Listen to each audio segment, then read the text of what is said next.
Bonjour les amis, je fais une vidéo en réponse à un Dvar Torah que j'ai entendu hier d'un Rav Choubad, un monsieur important qui fait un travail fabuleux, sensationnel, gigantesque, monumental. Pourtant, je vais dire exactement le contraire de ce que j'ai entendu hier à propos du mariage et de ce que tout le monde appelle les concessions que Dieu préserve. Alors, le monsieur il dit, je répète, c'est un monsieur Mekhoubad, c'est un grand rabbin, on ne discute pas là-dessus. Mais je ne suis pas d'accord avec ce qu'il a dit, j'ai le droit de pas être d'accord. La Torah, c'est pour être permis de ne pas être d'accord. Donc je vais dire le contraire de ce qu'il a dit. Il a dit, le rabbin, hier, que le mariage, c'est dur. Bon, alors, le mariage, c'est pas dur, c'est impossible. Pourquoi c'est impossible? Quand on étudie le Mamar de Khalsou dans le livre de Ranat du Rabbi Rachab, il parle là-bas de l'impossibilité, selon les lois de la nature, d'arriver à une entente entre Chokhmah et Bina, c'est-à-dire entre l'homme et la femme. L'homme, il est Chokhmah, la femme, elle est Bina. Il explique carrément que chacun est un vecteur. Shnei Afachim, Zemizé, Bishtekavim et Makom Echad. Deux contraires, opposés l'un de l'autre, chacun sur son vecteur, dans un seul endroit. Et il explique doucement, doucement, ça m'a pris 10 ans avec mon ami pour étudier ce Mahamar, pour qu'il dise à la fin, est-ce que tu as compris que selon les lois de la nature, le mariage, c'est pas qu'il est difficile, c'est pas qu'il est dur, c'est impossible. Voilà. Si tu écoutes les histoires et le nombre de gens qui se séparent, tu comprendras vite que cette histoire, ça se joue pas. Donc, alors quoi? Les gens, ils ont besoin de vivre ensemble, ils ont besoin de s'aimer. En vérité, il va falloir trouver maintenant comment c'est possible de lier ces contraires opposés qui sont faits pour ne pas s'entendre. Alors le rabbin, il dit hier de faire des concessions, que Dieu préserve. Quand tu fais une concession à ce niveau-là, et il parle juste de s'arrêter avant de perdre ta personnalité. Non mais il faut garder 100% de ta personnalité, pas 99%, 100%. 100% de la femme, 100% de l'homme. Parce que Dieu, il a créé quelque chose, il a créé quelqu'un. Cette personne-là doit rester ce qu'elle est et se développer comme elle est. Et la Torah, elle est faite pour que l'homme se développe avec des règles que Dieu a mis au point, avec des idées, avec des conseils qu'on appelle les Torah et Mitzvot. De toute façon, ce que l'homme se développe selon sa personnalité. Le rabbin, il n'est pas là pour vivre ta vie. La Gemara n'est pas là pour vivre ta vie. Elle te dit comment ta personnalité, elle peut se révéler sur terre. Et la Torah, elle est là pour te montrer. La Torah, elle est que pour toi. Bishvili nivra olam, al kama vekama la Torah. Et donc, on voit que la Torah, elle a été faite, elle est là pour aider les gens. Voilà. La tribu de Gad et de Ménaché, oui, c'est allé voir Moshe Rabbeinu. Elle dit, on ne veut pas rentrer en Israël. Ah, Baba, on t'a dit que tu vas rentrer en Israël. Si Dieu l'a dit, c'est que tu vas le faire. Ah non, mais moi, j'ai pas envie. Voilà, ici, c'est des terrains pour les moutons, et moi, j'ai plein de moutons. Ah, donc, ils ont vu le côté commercial de l'affaire, pour le commerce. Pour le commerce. Pour les moutons, je sais pas si tu vas, bon.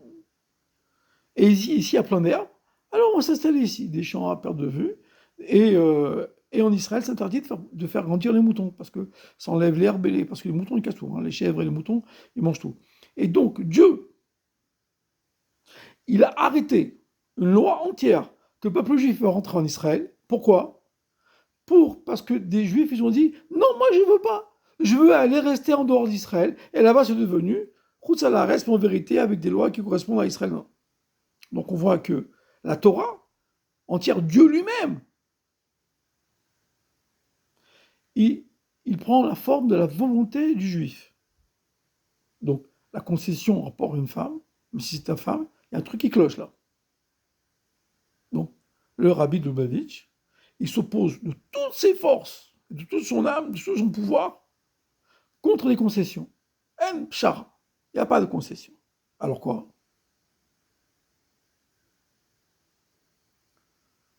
Il faut étudier longtemps la chassidoute pour comprendre ce que je vais dire. Donc, je vais dire les conclusions de mon travail de 40 ans d'études.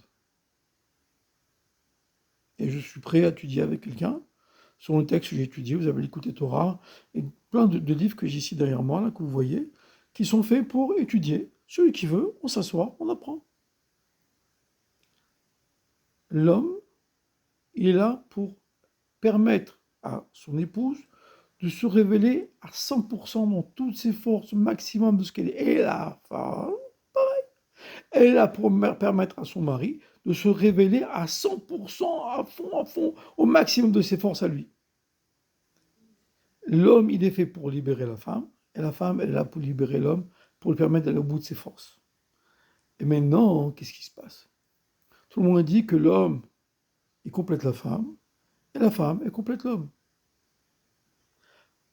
Rabbi Racha Ben Echal toujours, il dit clair, l'homme, la chorma, c'est entier, c'est une mida entière, c'est une force entière, et Bina, la femme, c'est une force entière, pas besoin de l'autre pour être ce que je suis. Pas besoin de toi. Je suis un chacham entier, tu es une Bina entière. Alors, à quoi ça sert l'histoire? Maintenant, la question, c'est que chorma, il est bloqué au niveau de ses capacités de la chorma, et la femme, elle est bloquée au niveau de sa Bina. Mais chacun peut sortir très très bien sur Terre. On peut arriver à faire des mitzvot, des choses extraordinaires tout seul. Ah, mais maintenant, qu'est-ce qui se passe? Quand Chokhmah et Bina, ils vont, comme dit à la fin du Mahamar là-bas, s'asseoir, ouvrir un livre, et étudier, comme dit le Rabbi, des choses qui leur plaisent, qu'ils ont un plaisir de se rencontrer dedans, ça s'appelle Yichud Abba Veima, l'union de Chokhmah et de Bina. Oui. Alors à ce moment-là, ce n'est pas des concessions, mon frère. C'est la multiplication à fond. C'est la multiplication de toutes tes forces. Tu multiplies la Chokhmah par la Bina, et tu multiplies la Bina par la Chokhmah. Et alors on arrive à l'infini. Et il explique que les femmes sont malchoutes, sont le règne, et tu verras que ta femme, elle te dit par où tu passes, quelle heure il est, quand est-ce que tu viens, qu'est-ce que tu manges, qu'est-ce que tu veux, qu'est-ce qui se passe. Elle entend toutes les informations, elle met tout en forme, et elle organise la famille tout entière. L'homme n'a pas organisé. Un homme, c'est Avoda, Torah, Avoda, Gmut Sadim. Un homme, c'est la Torah, c'est la prière et le travail. Donc, et la femme, elle récupère toute cette lumière-là par la mitzvah de l'union des corps, la mitzvah du mariage, et la femme, elle est là pour, justement, recevoir dans son corps tout ce que son mari, il a étudié, prié et travaillé, sont des forces qui sont des forces infinies. Les femmes ont largement la force de récupérer tout ça, ni effort, ni concession, rien du tout. Elles ont des forces infinies, les femmes. Et c'est elles qui vont dire maintenant sur Terre comment ça va se passer. Le rabbi, l'allemand Zaken, il dit qu'elle vivifie, elle envoie la chayout, elle diffuse cette vitalité à travers les mondes. Les enfants, les besoins de la famille, et tout ce que l'homme va rencontrer quand il va descendre sur Terre, c'est la bracha de la femme. Donc, on arrête avec les concessions, on arrête avec les efforts, on arrête avec le respect, on arrête avec toutes ces bêtises, et on commence avec bitoul. Sauf que l'un, il est fondu dans l'autre, et l'autre, il est fondu dans l'un. Et les deux, ils font un nouvel être. Il y avait moi, maintenant il y a nous, le couple. Et le couple, c'est un nouvel être. C'est pas une concession, c'est une multiplication de l'un par l'autre. Mais c'est impossible. C'est là qu'intervient la grandeur de la lumière infinie qui envoie les mitzvot. Oui. Et les mitzvot, elles vont permettre à ce couple de se multiplier et de connaître un bonheur infini que le monde est incapable de leur offrir. Bracha, Vatzlacha, rien que des bonnes nouvelles.